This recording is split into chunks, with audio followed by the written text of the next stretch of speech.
Magandang araw po sa inyong lahat. Si Brother JINGS De Guzman po, kasama ko po si Kuya Joe Domingo. At ang ating palatuntunan po ay spreading the words of Jesus on oneness. Ibig po sabihin nito sa Tagalog, oneness is pagkakaisa.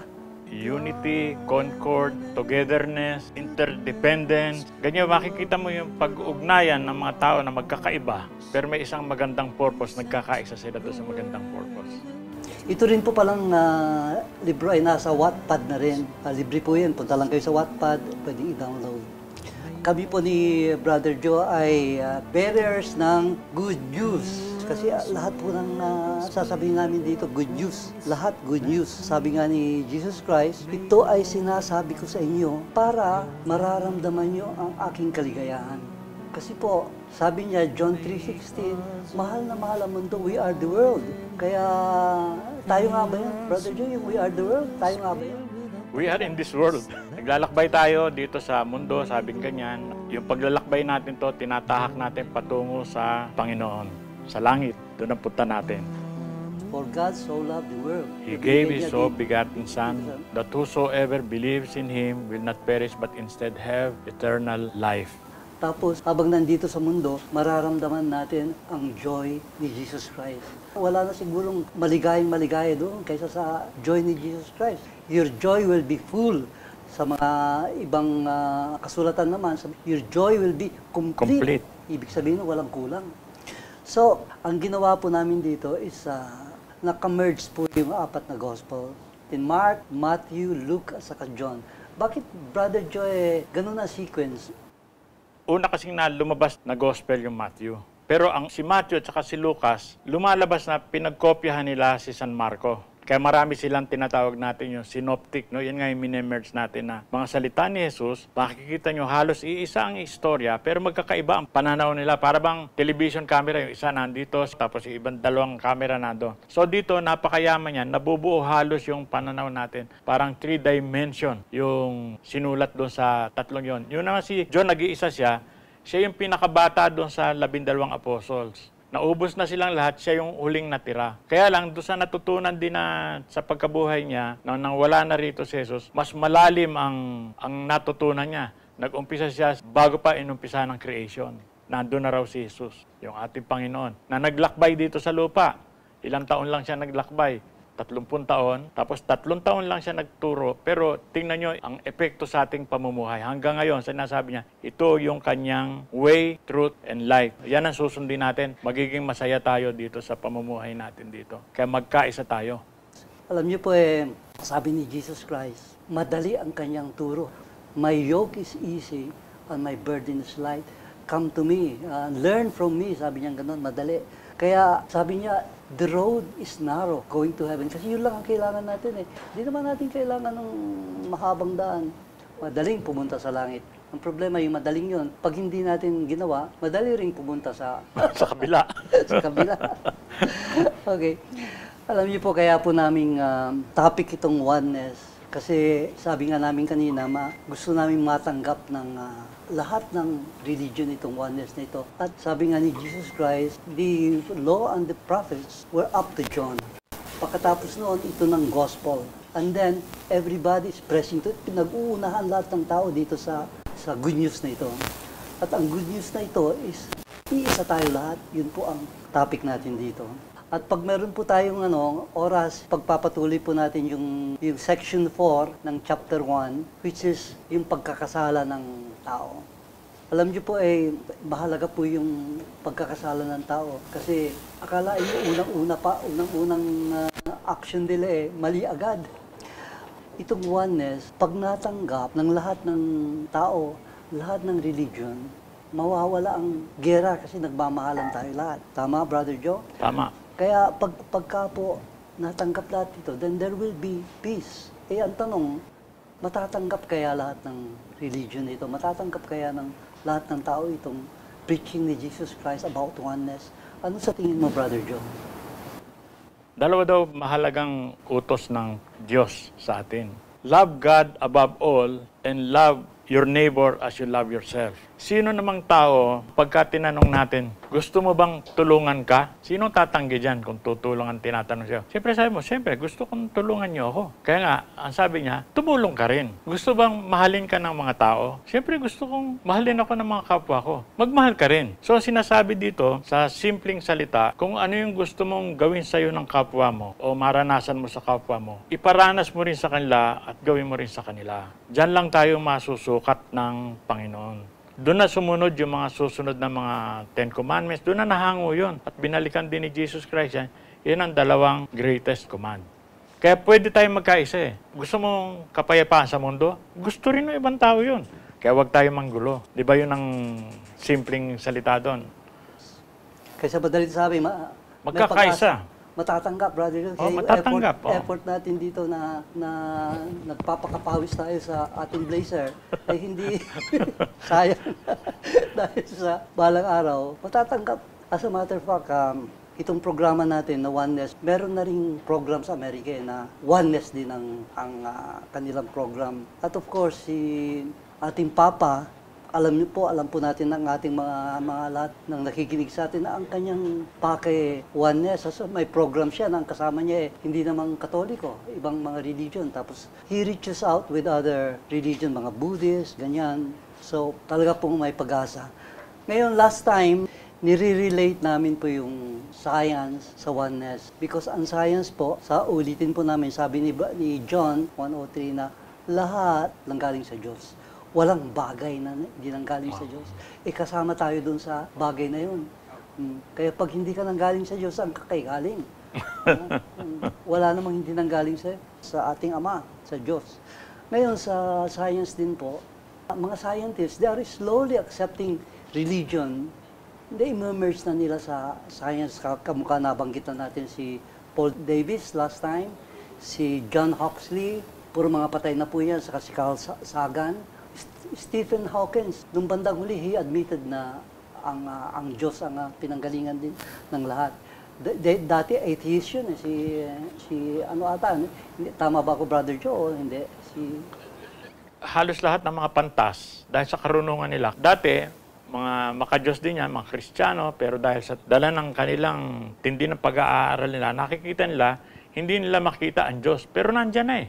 Kaya nga sabi doon sa atin sa Roma, sabi, ang Diyos nandiyan sa kalawakan, nakikita ng mata mo yan, pero hindi mo, dahil ayaw mo maniwala, hindi mo siya makita.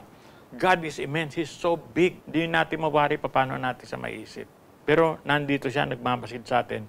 Ang mahalaga, hinahanap natin siya, at itong mundong to, mamahalin natin itong the world na to, itong nilikha niya, sabi niya kasi good eh.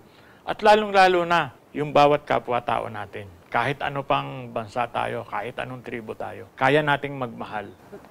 Brother, yung mga ibang scientist na nga nagsawa na, sinabi na nila dark matter. Oh. Dark matter, lahat ng dark matter, okupado lahat ng space. Ngayon, recently, kasi itong lahat ng mga scientists na ito, halos lahat sumakabilang buhay na. Pero recently, brother, meron akong nabasang Iranian scientist. Siya doctorate sa artificial intelligence. Scientist siya. Saka doctorate siya artificial intelligence. At the same time, Brother Joe, pastor. Nag-preach siya online. Kapareho natin, no? At ito pong Iranian na ito, dating Muslim, of course, kasi sa Iran niya Muslim. Kaya pumunta sa Amerika, mag-aaral ng doctorate. Sabi niya, bakit iba yung culture dito sa Amerika? Pinag-aaralan niya ngayon yung Christianity. Na-convince siya na maging Christian. Ngayon, ang kanyang community is Iran Alive Ministry. Pero nandun siya sa Amerika kasi bawal po ang Christianity sa Iran, kaya hindi siya makakapunta doon. At napahanga ako sa kanya kasi yung kanyang kapatid, 16 years old, pinick up ng authorities. Ayon sa kanya, pinick up ng authorities. After 2 years, sabi niya, pinatay siya. Tapos tinawagan ng mother niya, noon lang nalaman ng mother niya na patay na yung anak niya. Sabi niya, kunin niyo na yung body ng anak niyo dito. Nagbayad pa siya para kunin yung bangkay. Ang sabi niya, Kristiyano na siya, pero hindi niya maru-reconcile yung forgiveness. Hindi niya mapapatawad yung mga taong gumawa sa kapatid niya yun. Sabi niya gano'n. Kaya lang, sasabihin ni Jesus Christ, patawarin mo eh. Tapos, sabi ko, I hate them. Sabi na naman ni Jesus Christ, huwag kang mag-hate. Tapos nagdasal siya daw, talagang umiiyak, pinapawisan, nagdasal siya ng matinding-matindi kay Jesus. At sabi niya, sinagot ako. Sabi niya, siya mismo, sinagot ako ni Jesus Christ. Sabi ni Jesus Christ sa akin ganito, mahalin mo yung mga taong yan. Kasi hindi sila ang enemies mo. They are not your enemies. Biktima sila nung talagang kaaway mo. They are victims. Kaya you should forgive them. Kasi they are victims. Kaya naaalala ko, Brother Joe, yung mga movies about vampire, hindi ba? Oo. Pag kinagat ka Hawa ka na. naghawa ka, biktima ka ng vampire. Kaya sabi ko, oo nga, no? Sabi ko, they are victims, yung mga malulupit dyan, they are victims of the true enemy, the devil. Kaya, ang point po namin ni Brother Joe is, nabanggit na po namin nung umpisa pa na science and religion should merge for you to really understand oneness. Because ang science, prove niya yung oneness na sinabi ni Jesus, ni John, 2,000 years ago na wala pang scientist. May scientist na ba noon, Brother Joe? Okay, so patuloy po tayong basahin yung chapter 1, section 3. At sabi po dito, it is written, God created man in His own image. And therefore, in His own image, pag meron tayong kamukha ang ugali mo ng kamukha ng tatay mo, like father, like son, sasabihin ng mga tao. Ngayon, ang napakaganda, like father, like son, totoo po yun. Because tayo po, na anak ng Diyos, meron po tayong minana, the most pinakamagandang pamana ng ating Panginoon, yung pinakamagandang ugali niya. Yun po ay kaya natin magmahal tulad ng pagmamahal ng Diyos. Kaya po sinasabi ni Brother Joe, sabi ni, hindi pala si Brother Joe nagsasabi, si Jesus, inulit lang ni Brother Joe. Jesus sabi, love one another as I have loved you. As I have loved you, yung as I have loved you, pagmamahal po ng Diyos yun. Ibig sabihin ng Brother Joe, Brother Jings, mga brother or whatever, kung sino kayo dyan, kaya nyo magmahal. Tulad ng Diyos, pagmamahal ng Diyos, kaya nyo yun. Kaya, love one another as I have loved you. Ngayon, meron pa rin po tayong nama ng napakaganda pangalawa. Yun pong freedom to do what we want to do. Napakaganda noon. Kasi ang ating Ama, libre. Kung anong gusto niyang gawin, pwede niyang gawin. Tayo, like God, pwede rin natin gawin yun. Malaya rin tayo. Malaya din tayo. At the same time, kaya rin natin magmahal tulad ng pagmamahal niya. So, what are your thoughts? Sa paki-elaborate kayo, Brother G, yung dalawang yan na napakagandang nama na mo, nama na ko, nama na yung Direct Ben. At saka nama na natin lahat. Nandun yan sa Genesis 1:26 at saka 27. Sabi, in our image and after our likeness. Ba't pinaghiwalay pa yung image and likeness? In the image of God, He created them. Nilikha daw tayo in the image of God. Ano ba yung image ng God? Ano yung likeness ng God? Wala naman pagpaparisan kundi God din eh. Kaya dapat intindihin natin to. Doon natin maintindihan yung kinuwento ni Kuya Jings, na yung sa Iranian na may kapatid na napatay. Maintindihan nyo ito ngayon, no? Yung image na sinasabi rito, tignan natin, ano ba yung image ng God? God loves knowledge. Tayo rin. Yung batang paslit, lagi naghahanap yan. Pagka meron ka mga 3 taon o 2 taon, 4 na taon na bata, laging tanong ng tanong sa'yo, walang katapusang bakit? Bakit? Bakit? May hinahanap tayong kasagutan. Pangalawang image ng God is yung kanyang intelligent. Very intelligent siya. But ginagamit niyo ito it's a creative force para makalika. Tayo rin. Wala namang animal na nag-imbento ng bridge o nag-imbento ng eroplano. Pero tayo, makaka-imbento tayo dahil creative tayo mga tao. Pangatlo, yung understanding, we can know at malalaman natin ano ang tama at mali, yung moral action natin. Ba't mo naman patatawarin yung taong walang kasalanan sa iyo? Magmumukha kang baliw nun. Yung kapatawaran, gagamitin mo yun sa tao nagkasala sa iyo. Pero ang sabi naman ng ating intellect, nagkasala sa iyo, ba't mo patatawarin? Hindi logic ang ginagamit diyan. Mas mataas pa doon sa reason because it is unreasonable na magpatawad tayo sa tao nagkasala sa atin. Ayon doon sa ating reason. Ang hinihingi sa atin ng Diyos, yung faith, pananalig sa Diyos. beyond reason yan. Kaya yung faith natin kay Jesus, sabi niya, magpatawad tayo, gawin natin, miskin hindi natin naintindihan. Bakit? Sinabi niya mas alam ni Jesus yun. Kaya yung pagka ginawa mo yun, tulad din nung Iranian na pastor na yan, na-discover niya, ang kapayapaan pala, para palang yung nangyari sa'yo masama, parang bangkay.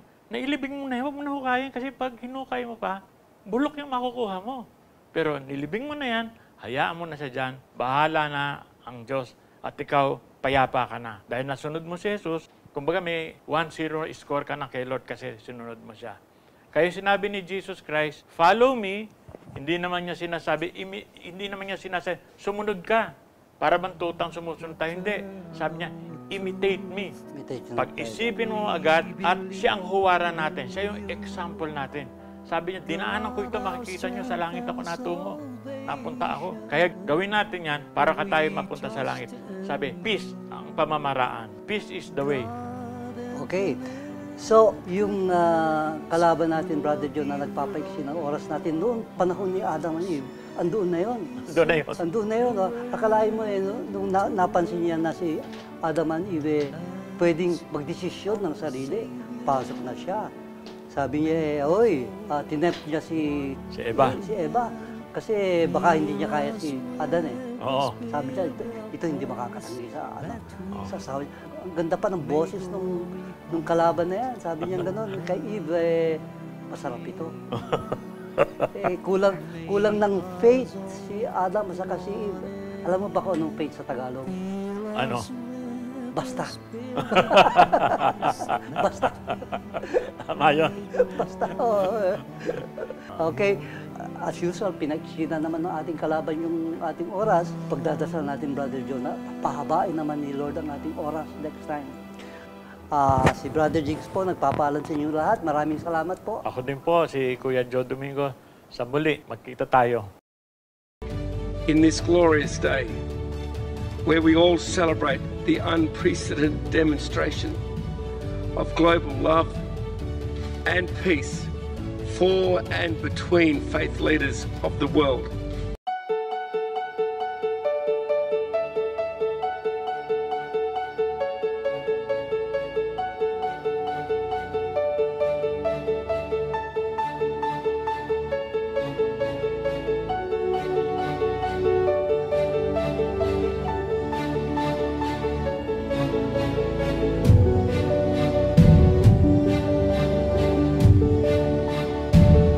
Hides behind closed doors.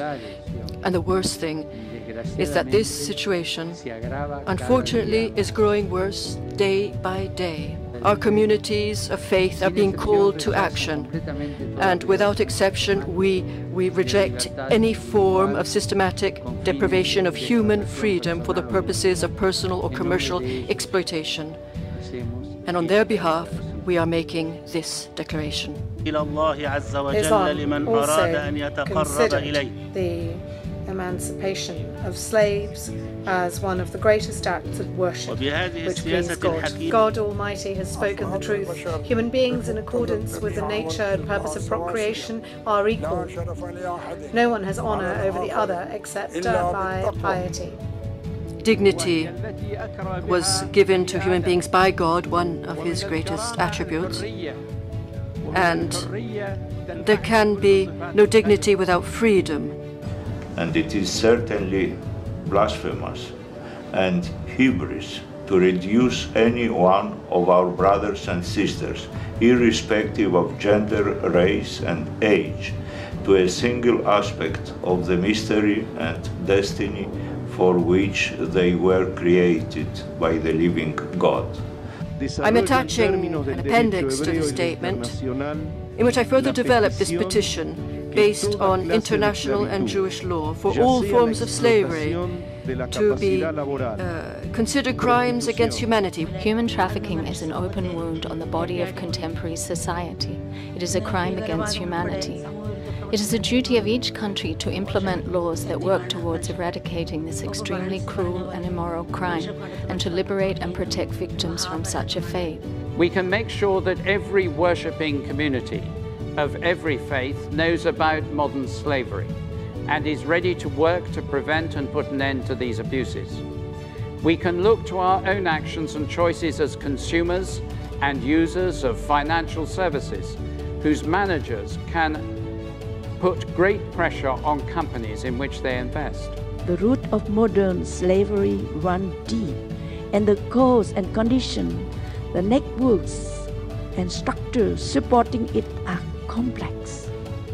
That is why we need to build a community that can continue this work to protect human life.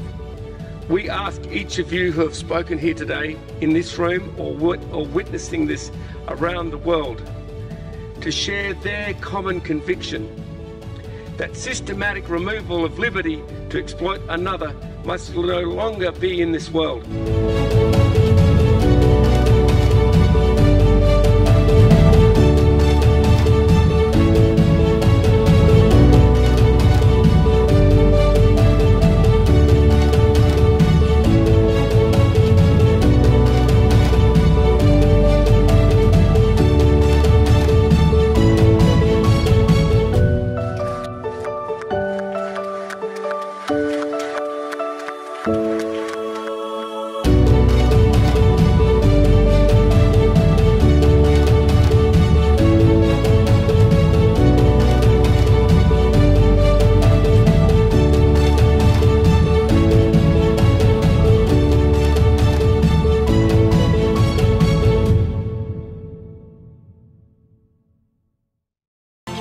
Then he made us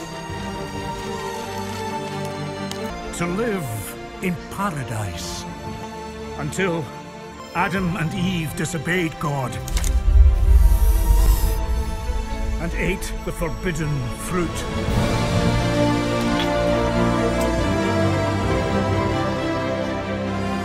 And with one choice, they learned both good and evil.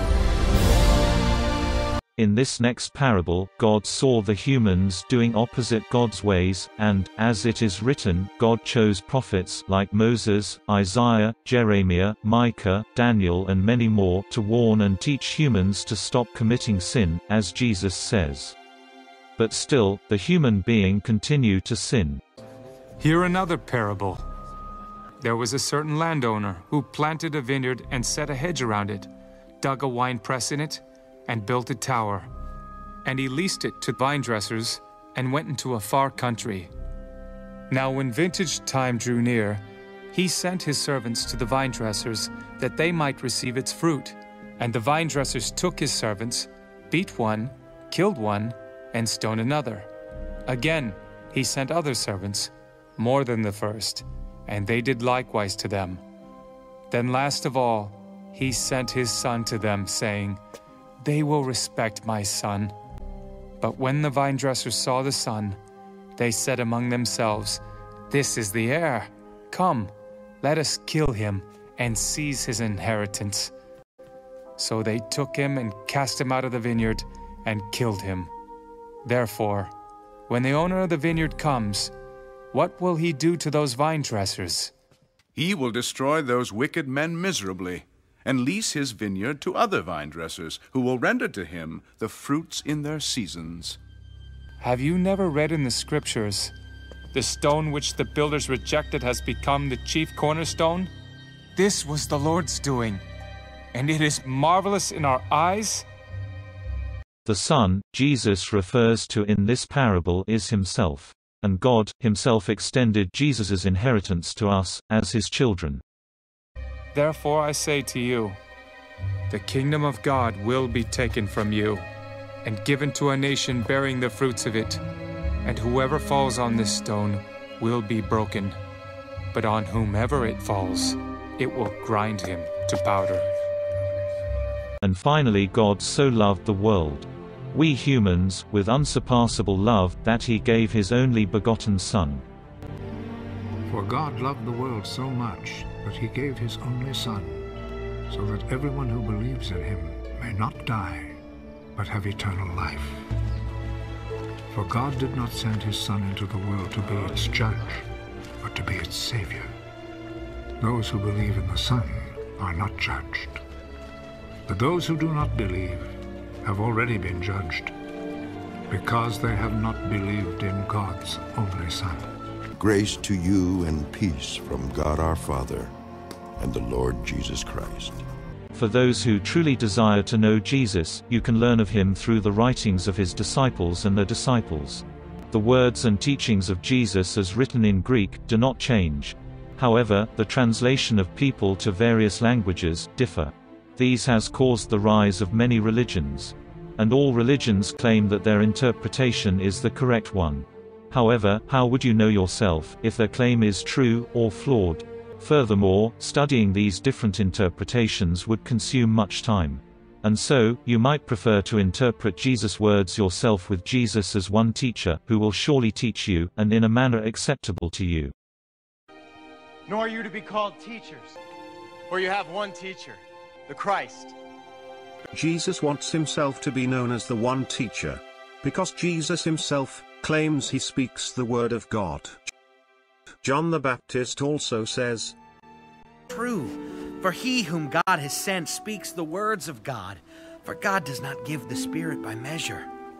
The Father loves the Son, and has given all things into his hand. He who believes in the Son has everlasting life, and he who does not believe the Son shall not see life."